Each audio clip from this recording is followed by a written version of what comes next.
Hello, aujourd'hui pour cette nouvelle case, on va parler d'une œuvre que j'ai vue pendant l'exposition impressionniste au musée d'Orsay. Cette œuvre, elle est pas du tout impressionniste, mais elle faisait partie de l'accrochage des œuvres présentées au salon de 1874.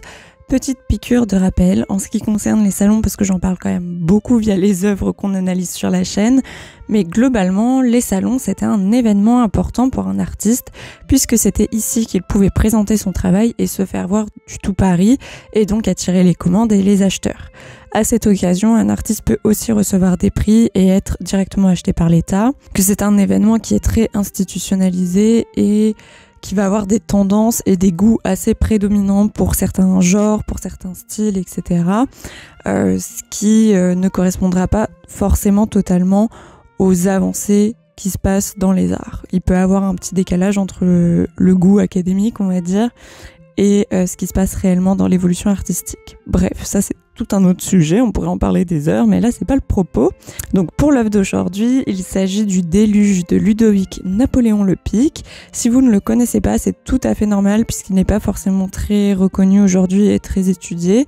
C'est un artiste qui est né dans une famille de militaires, et quand je vous dis famille de militaires, c'est vraiment que tous les hommes de sa famille le sont.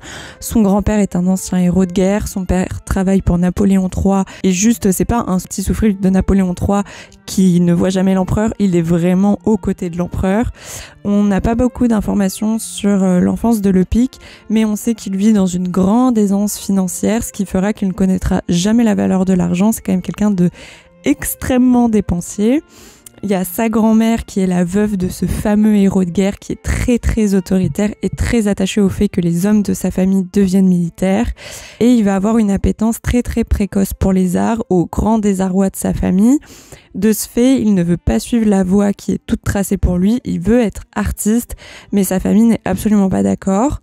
Donc celle-ci va trouver un compromis. Si tu ne veux pas faire une carrière militaire, tu feras du droit. Il va accepter, mais très vite il suit plus du tout les cours de droit, et il va aller dans des ateliers d'artistes pour apprendre. Il va prendre des cours avec un certain nombre d'entre eux, mais ce qu'il faut retenir, c'est le peintre officiel du roi des Belges, le baron Gustave Vapers, je ne sais pas comment on le prononce. Bon, quand même, juste déjà, il suit des cours d'un peintre officiel royal, c'est pas mal. Il va aussi suivre les cours d'Alexandre Cabanel, qui est un peintre très réputé à cette époque. Et il va aussi suivre les enseignements du peintre animalier belge Charles Verla. Au début, du coup, ces toiles vont plutôt être à sujet animalier, mais entre 1859 et notre œuvre, il essaye différents genres, et c'est sûrement au contact de Vapers et Cabanel qu'il s'aventure dans de nouveaux genres. Ici, il va tester les scènes religieuses. Cette œuvre est en fait un triptyque dont la partie centrale n'est pas encore retrouvée. Au vu du titre Le Déluge, vous vous doutez que ça fait allusion à un récit biblique, surtout connu via l'épisode de l'Arche de Noé. Pour faire simple, Dieu y décide la destruction de l'humanité par de violentes inondations, et seuls quelques hommes vont survivre au châtiment divin.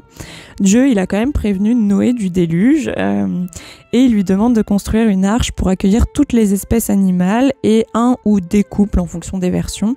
Dans l'œuvre, sur le volet de gauche, on observe un joli paysage calme et serein. Dans un fouillis de broussailles, on a un livre enluminé ouvert à une certaine page. Il s'agit en fait de la Bible qui est ouverte au passage du déluge. Le corbeau qui vole lourdement au centre de la toile flaire déjà les futurs cadavres et présage du sort funeste de l'humanité. À droite, c'est la fin du déluge, le vent libère le ciel de ses nuages, sèche le sol, et une colombe regagne l'arche de Noé en tenant dans son bec une branche d'olivier qui est un indice de la décrue des eaux. Au centre, on a quand même des descriptions des contemporains de Le Pic, et aussi une petite image que je vous mets là, mais elle n'est pas forcément en très très bonne résolution puisqu'elle provient du cartel explicatif de l'expo.